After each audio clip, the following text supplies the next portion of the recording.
You had mentioned that people with dyslexia can be very creative, high-performing people in certain areas. I would think that that would be a confusion for a parent who says, well, but they're so creative, they're so bright. This is just a phase they're going through. Exactly. And then you're possibly losing time.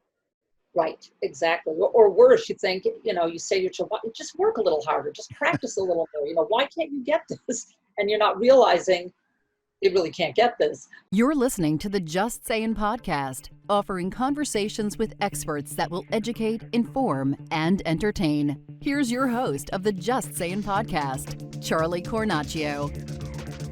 The Just Sayin podcast is brought to you by New Leaf Hypnosis Center. At New Leaf, you'll be working with mindset coach and hypnotist Anthony Serino to overcome mental roadblocks holding you back from achieving your goals. Using a science-based and client-centered approach, Anthony will help you design the life you deserve. Hi, everybody. Today we're talking about dyslexia, and joining us is Lynn Dalton of the Dyslexia Solutions Center. Lynn has over 20 years of experience in the field of education, reading science, and dyslexia, and special education advocacy.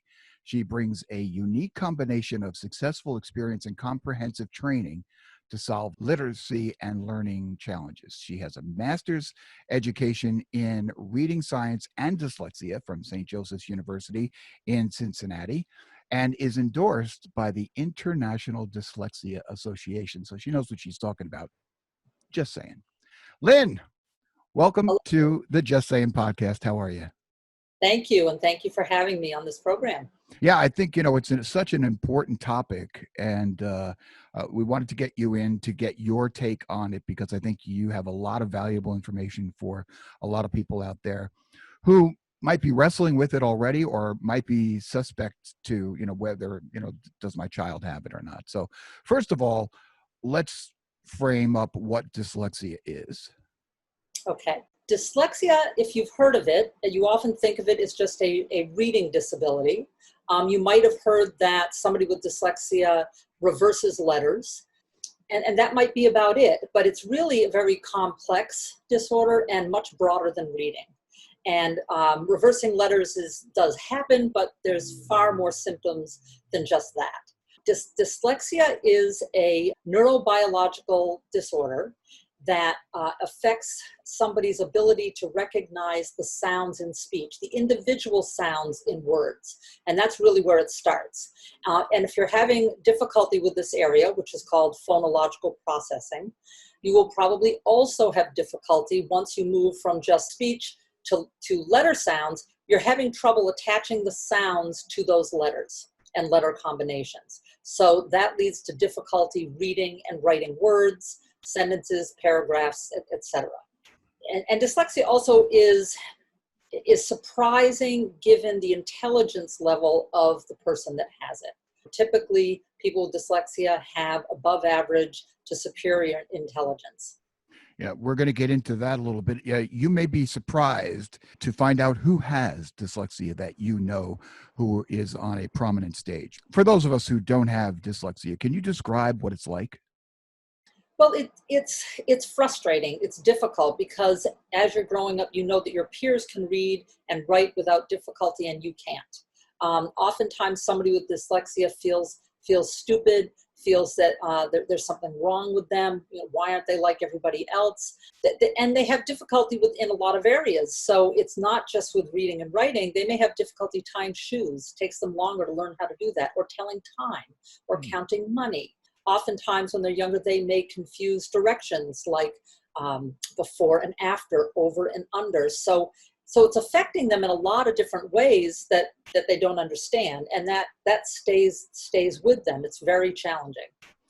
And it's got to be challenging for parents or just the diagnosis process, because there's so many other things that you could attribute it to. It could be, well, they have a speech impediment, they'll grow out of it.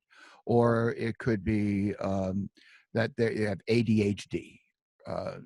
Misdiagnosis, I guess, right? Until you find out, and then I don't want to say it's too late, but you're a little bit behind the eight ball, wouldn't you say?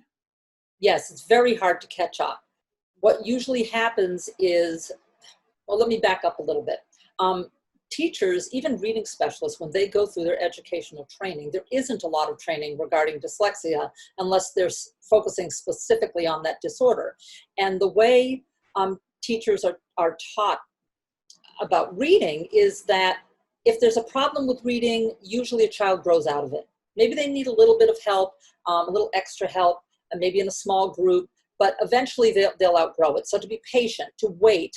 And so diagnosis, or even the attempt to diagnose, often isn't recommended by schools until third grade or after. And by that time, if you have dyslexia, you are usually about 2 years behind in reading and writing. And that's really hard to catch up in 1 year. So you are constantly behind unless you receive some very specific interventions. So tell us at the Dyslexia Solution Center what you do. I offer 3 comprehensive services, and this I developed over years as a special education advocate, as a teacher, and as a mom of a child with dyslexia. And so I offer, first of all, diagnostic services. Due to my master's in education and my training there, I am qualified to administer diagnostic testing. So I can diagnose dyslexia. Which is very important because that's the starting point to getting any services in school. And secondly, I'm also a special education advocate. So I'm the person parents call when they've been trying to work with the school and they're not getting anywhere. They're not getting services, they're not even getting evaluated, or maybe they were evaluated and the school says, no, we don't think the child has dyslexia. And so they turn to me to come in as somebody knowledgeable with education law and dyslexia, to fight for them, to fight on their behalf, to get them what their child needs. And then I'm also an Orton-Gillingham tutor, which is very specialized instruction. It's the #1 methodology for remediating dyslexia. And I offer that as well because usually schools, it's important to get accommodations at schools, but they don't spend enough time on those, on specialized instruction for you to close that gap. So I help out by doing that after school or on weekends to help that child close that gap in reading and writing. I know this is a general statement, but overall, are schools equipped to be able to deal with this? They are and they aren't. Part of the problem is that they developed a program called response to intervention. And so they recognize that some students do need help with reading. And so what the schools like to do is go through this response to intervention program where they are pulling children out who have reading difficulties or writing difficulties or math difficulties and teaching them in a small group. The problem is the methodology they use is usually not that different from what they've used in class. They may have stepped it up a notch. It may have more phonics in it, but it's not the program that truly remediates dyslexia. And schools like to wait till they've gone through this tiered process before they evaluate a child for special education. Now that takes anywhere from 1 year to 2 years. So that's a lot of time if you haven't evaluated and been given the proper remediation, so you fall behind. That said, if you can get accommodations in school, things like having your tests read to you, or assignments read to you, or class notes provided to you, extra time on tests, those kind of accommodations do help students. So even if you have to get some outside specialized teaching to help your child, you still want those accommodations in place so that your child can move through the content of what the school is providing. No, that sounds like a great solution, to have someone read the test and then the kid just gives the answers. It's a two-edged sword though, because that helps the child get the content you're currently teaching, but at the same time, you really want to remediate, so that the whole idea is that you're giving that help and then you're giving them proper specialized instruction like Orton-Gillingham. So eventually you get to the top, right? Like you're all heading to a point and then the accommodations can drop off because now the child can read and write like everybody else. Yeah. So that's the goal. We want both. Yeah, you definitely want to support as well. So dyslexia is probably more common than one may think. What are the statistics showing? It's very common. They've done studies and 1 in 5 have dyslexia. 1 in 5. Yeah, 1 in 5, about 20%. Yeah, it's a fairly high percentage, but most of those individuals have never been diagnosed. Mm. They've never been diagnosed. Many of them have dropped out of school. So it's a higher percentage, but even worse, those that have it aren't getting the help they need. So dyslexia, what I'm gathering is it's not just relegated to only reading, correct? Right, right. There's other aspects to it. Yes. Can you share some examples of success that you may have had with children suffering? Sure, I'd love to. And it depends on which of my services or all of them you're using. So let me take an example of diagnostic services. So you cannot start the process in school unless you have a diagnosis of dyslexia. Schools will do their own testing, and there's a process you go through to have them do that, but they're reluctant to make that diagnosis. So more often than not, you have to go outside to get your child diagnosed anyway. So, and there have been times when parents, it's so clear in the school testing, and yet they're still not giving them that diagnosis or the services that the child needs. And I provide that service. So I've had a lot of good success with my diagnostic testing, and then especially the written report, because it's very analytical and thorough and includes very specific recommendations for the school. And when you attend the school meeting to get those services with a document like that, it makes it a lot easier, and I've had a lot of success in getting children classified that way. Also have had a lot of success on the advocacy side. One of the things that I do is if a school really can't provide the services the child needs, you go through a process called due process, where you request that the school pay for a private school that can meet that child's needs. Mhm. And that's like a mini trial. And I've done a number of those cases and helped children that way. And then, of course, the tutoring is wonderful. It's so rewarding because the methodology, Orton-Gillingham, you just watch that child who couldn't read, who couldn't sound out words, who just was so discouraged, start to blossom and really learn and function. And that's most rewarding. Yeah. Uh, in a normal situation, how much time is required to give kids the support that they need from a school standpoint and from an outside school additional resources? The methodology that you need in order to remediate dyslexia is Orton-Gillingham. It is the #1 methodology, and most of the other methods you might have heard of, like Wilson, Linda Mood Bell, some of the others are all based on Orton-Gillingham. It was the original. An Orton-Gillingham lesson takes 90 minutes. And it's really recommended that you have 3 90-minute sessions a week if you're going to close that gap between where you're currently at and grade level.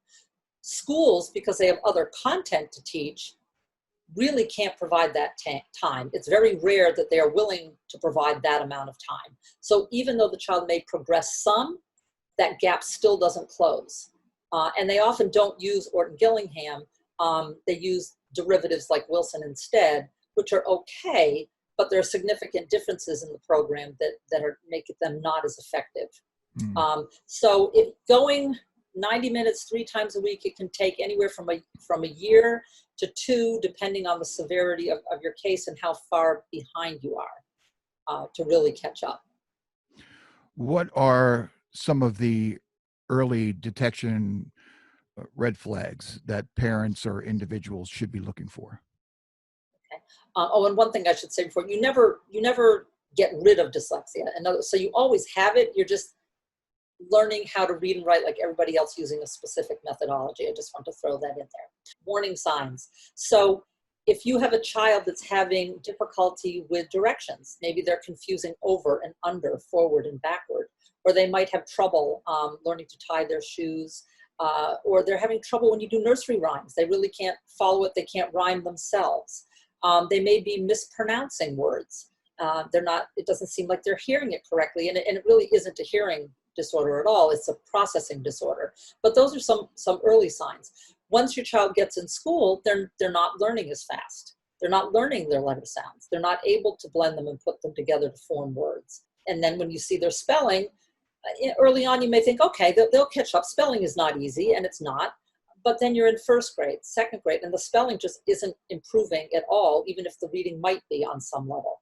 So it really depends on what stage you're at. In high school, it tends to affect students more on what they call reading fluency, and that is how fast and how accurately you read. People with dyslexia typically read very slowly. They have a certain pattern of reading. They tend to leave out little words, sometimes add words in. And when they go to read a word, they may read the beginning of it and automatically jump to a different word that starts the same, but they haven't finished the reading process to accurately read that word. And their reading is sort of choppy and halting. It's not the typical cadence of somebody who can read well. And reading comprehension can also be affected as well. You had mentioned that people with dyslexia can be very creative, high-performing people in certain areas.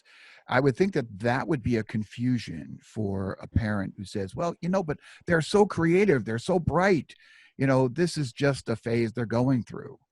Exactly. And then you're possibly losing time.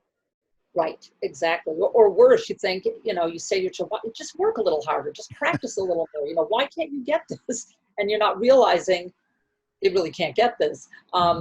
So yes, that's difficult. Is there a difference between males and females? That is a common myth. There really isn't. Yale, the Yale Center for Dyslexia actually did a study, and there really is no difference. It affects boys and girls just about equally. But I would think that the detection can be different based on a certain age, right? A younger kid as opposed to a high school kid. Yes.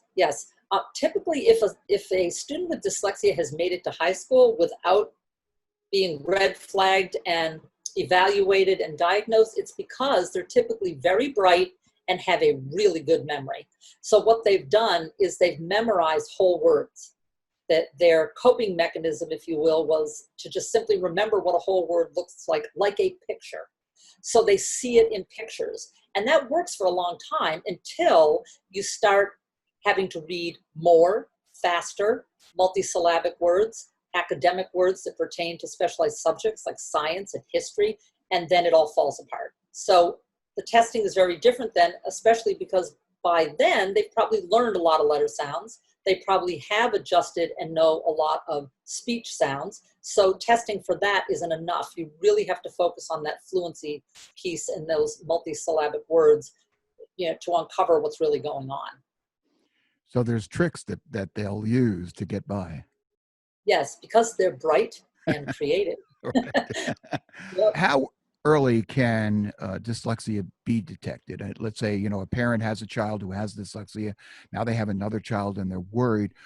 How early can they get warning signs?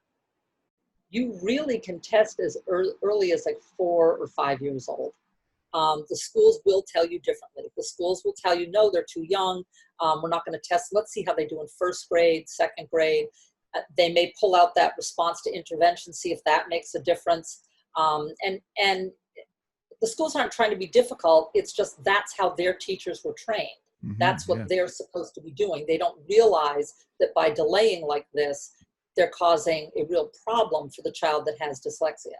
And what could it hurt? If you test and they don't have it, great. You still keep giving them supports, and maybe they do need some one-on-one attention, but they may not need the sort of intensive remediation that someone with dyslexia has. What about some of the franchises that we know, like Sylvan Learning Center? A parent might say, well, they're having some trouble. I'm going to bring them to Sylvan, and Sylvan Kumon. Are they equipped to deal with dyslexia if they realize that that's the situation? Yeah, they really aren't. I would say with the exception if somebody who's been thoroughly trained in Orton-Gillingham or a methodology that's been strongly based on Orton-Gillingham, they might be able to help, but that's not typical. To be trained in Orton-Gillingham is quite an extensive process, and typically the tutors at these franchises are teachers. And they're maybe great teachers, and they may be great at tutoring other subjects, but they're not properly trained for remediating dyslexia. Mm-hmm. Unfortunately, they're not. In your process, I would imagine that you have to be kind of flexible and fluid based on what's working and what's not working with a particular individual. Is that correct? Yes, within a framework.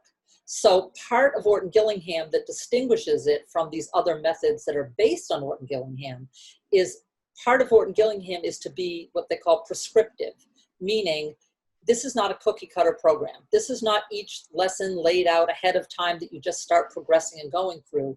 Each lesson is based on what the child does the lesson before. It's very individualized. If they've mastered some sounds, you move on to a different sound.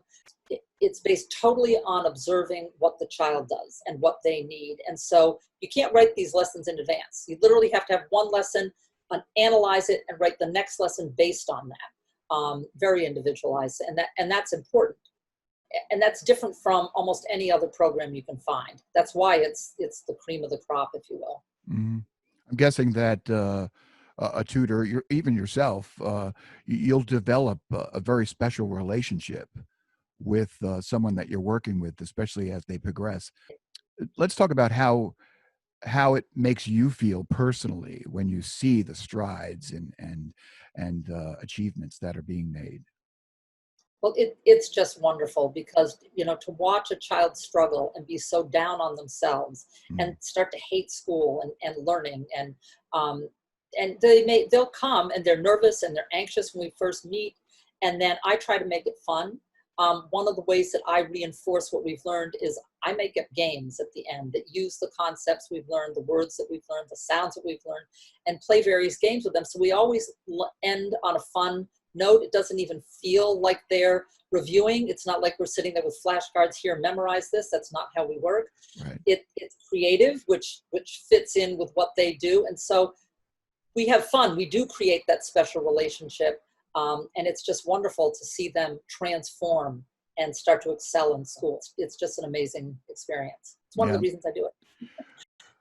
Let's go down that laundry list we had talked about earlier. I know Steven Spielberg suffers from dyslexia. It's amazing when you think about. Well, I guess it fits because he's extremely creative. But who are some of the other people that we all may know that would be surprised that they have dyslexia? It's interesting. Many actors and actresses have dyslexia.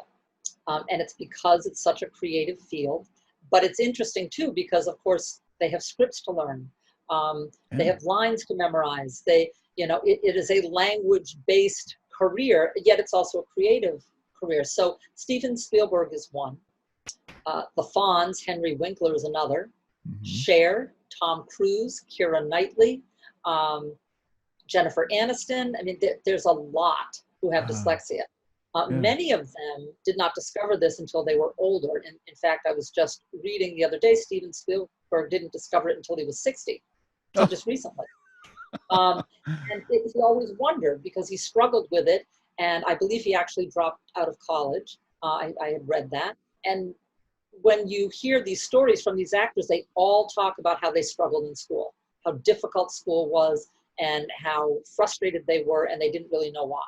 Dyslexia is more in the news these days, and more people are discovering they have it. So, the knowledge about it is spreading. There is some thought, but it can't be really proven because they're not alive anymore. But such inventors as Edison and Einstein, maybe even Leonardo da Vinci had dyslexia. There's speculation about that. Some people say, well, certainly, yes, they did. But I think that's still an open question. It's harder to know for sure because they're not here to test. But looking anecdotally at some of the things that went on in their lives and what they did, it's highly likely that they are. Wow. So who or when should someone get in touch with you or any other professional? The earlier, the better. If you suspect your child has a reading, writing, spelling disability, and they all go together, you may not notice it in one of those areas, but you may not notice them in all of those areas, but you're starting to see it in one or two of them, you really should consult with a professional. You can discuss it with the school, but as I mentioned, that's probably not going to be your best bet. You can try. Of course, any parent can request an evaluation of their child, and by law, the school is required to give an evaluation testing, so you can request that and start the process, but speak to an outside professional. There are screeners that you can take, and those are different from diagnostic testing, but it might give you a better idea of whether your child might have dyslexia or not. but it's very important to start as early as possible because they will fall behind fairly quickly. Definitely. Are there, I hate to say this, but are there prescriptions that are available for this? None. None. None at all. Not at all. In fact, I should say this. Oftentimes, a student with dyslexia is misdiagnosed as somebody with ADHD. Yeah. That's sort of the go-to, Yes. right? If somebody's doing well, oh, maybe it's ADHD. You know, I see that they're distracted in class. They're not really focused. You know, maybe it's ADHD. And sometimes it is comorbid. Sometimes you do have dyslexia and ADHD, but more often than not, you're distracted because you're frustrated, you're tired. This isn't making sense, so you're looking around. It might be more fun to be the class clown than to be thought of as someone, oh, they're just stupid, they can't read. It's often misdiagnosed or thought to be something else, and I've known many students who I came on as their advocate because their parents, the school, everyone thought they had ADHD. Mm-hmm. And when we explored further, I'm like, wait a minute, there may be a reason behind this distraction that isn't just a biological issue that's true ADHD. And it often turns out to be dyslexia, surprisingly more often than not. Yeah. So if someone is prescribed, let's say Ritalin or something like that, can it hurt the process of trying to work with dyslexia? Well, it can, only because you're barking up the wrong tree, right? You're blaming it on something that actually doesn't exist in that child and delaying when they might get the actual remedy for what's going on. You know, as a teacher though, because I was a teacher for many years before I went into special ed and dyslexia, I could always tell when a child had true ADHD, because if you give a child medication who doesn't have it, it doesn't change much. And you may end up with some side effects that you don't like. If a child really has it, you notice a huge difference in the behavior. It's like night and day. You know, so sometimes you try it, but if you're a parent who has a child on that kind of medication and you're thinking, I don't see any difference, it's probably not ADHD. It's something else, and you need to go back and find out what that is.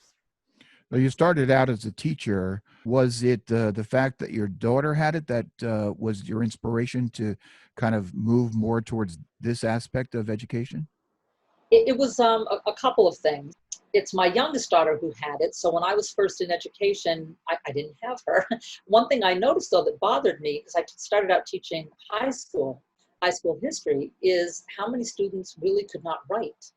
They couldn't write, and their reading wasn't very good either. So I started going backwards, teaching lower and lower grades because I was frustrated. I could teach them history, but I couldn't get them to write the research papers or to write a good essay. We would work on it, but there was something else going on. And I moved backwards and eventually obtained Montessori certification following my two older children. And that is a phonetic-based program to teaching reading. And so I noticed a vast difference at that point. But what happened is that I loved teaching reading. And then I had my own children, took some time off, and then one of my children had a different disability. And I had to advocate on their behalf when there weren't really special ed advocates, and it was a steep learning curve, and it was an incredibly frustrating process. So I decided to go back and get trained as an advocate. Spent many years as an advocate, but then I started noticing a lot of my advocate clients, no matter what they came in with that I was helping them with, I would say 80% ended up also having dyslexia or only having dyslexia, and it wasn't that original diagnosis. So I decided to specialize because of that, and then also my daughter recognizing her symptoms, because she was one of those kids who was really bright, really creative, and had an excellent memory. She's one of those children that memorized those whole words. And it wasn't until 7th grade that it all fell apart, but I wasn't a dyslexia expert at that point. I just knew something was really wrong, and hers was showing up mostly in writing. Mm-hmm. And so we went through the testing, and those two things sort of converged, and I decided that's what I wanted to specialize in, because it's not enough to get an advocate or even an attorney if you're going through due process if they don't really understand your child's disability, because they don't really know what the program is that would be most effective. So I've decided to specialize in dyslexia for those reasons all coming together. And when do you get to a point where you say, okay, problem solved? When child is reading and writing at grade level. Okay. That's when I would say. And if you're an adult just coming into this, when you're reading and writing at an adult level, which would, be a 12th grade level. Definitely. I wouldn't stop until then, because of course we know language is everywhere. The written word is everywhere. So it's really important to get that addressed. Yeah. Incredible information that you're giving us, Lynn. This is great. How best can people get in touch with you if they have other questions or just want you to get involved in their process? You can find me in a bunch of different ways. I actually have a website called dyslexiasolutionscenter.com. So you can find me on my website. There's contact information there.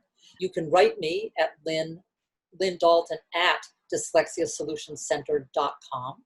I also have a Facebook page by that name, and I'm available locally here in the greater New York metropolitan area, but also nationally online. All of my services are online, and with COVID-19, that's really important. We can do all of this online if you needed me to. You can Yes. be effective online, like we're talking right now, with a child Yes. or an adult who has really, oh, that's awesome. Yes, and that's all the services. I can do the diagnostic testing, the advocacy. In fact, before we had this conversation, I was on a Zoom school meeting regarding special education, trying to get a child classified for special education with dyslexia. So we did it all online. Tutoring can be done online as well. Oh, that's great. Well, Lynn, we want to thank you so much for coming in to the Just Sayin podcast. You give us some great insight and information and things for parents to think about and possibly act on. So thank you again for coming on. Well, thank you so much for having me. I appreciate it. All right. We'll talk to you soon. Thanks. Okay. Take care. Bye-bye. And tune in next week, because if you are a dad or married to a dad, not your own dad, that would be creepy, but your husband is a dad, then you will enjoy hearing from our guest, Brian Powers, who has a podcast called the Sound Foundations for Parenting podcast. And we will talk about some of the challenges you may be facing as a dad or even a mom, especially in these challenging times, as well as talking about what works and who has the answers. So tune in for that. We'd also like to ask you to check out New Leaf Hypnosis Center as a way to get help for you, to get you to be the you deserve. Anthony Serino is a hypnotist who helps people with everything from weight to anxiety to a slew of other things that may be holding you back. I underwent hypnosis for weight loss last week. I'm already down 4 pounds, trying to get to my original weight, 7 pounds, 6 ounces. Long way to go, just saying. Anyway, thanks for tuning in, and be sure to go to the Just Sayin podcast with Charlie Cornacchio on YouTube and subscribe to see all of the video clips that we put out, or just hit the subscribe button if you are listening on an audio podcast platform. In the meantime, stay safe and be kind. Thanks for tuning in to the Just Sayin podcast.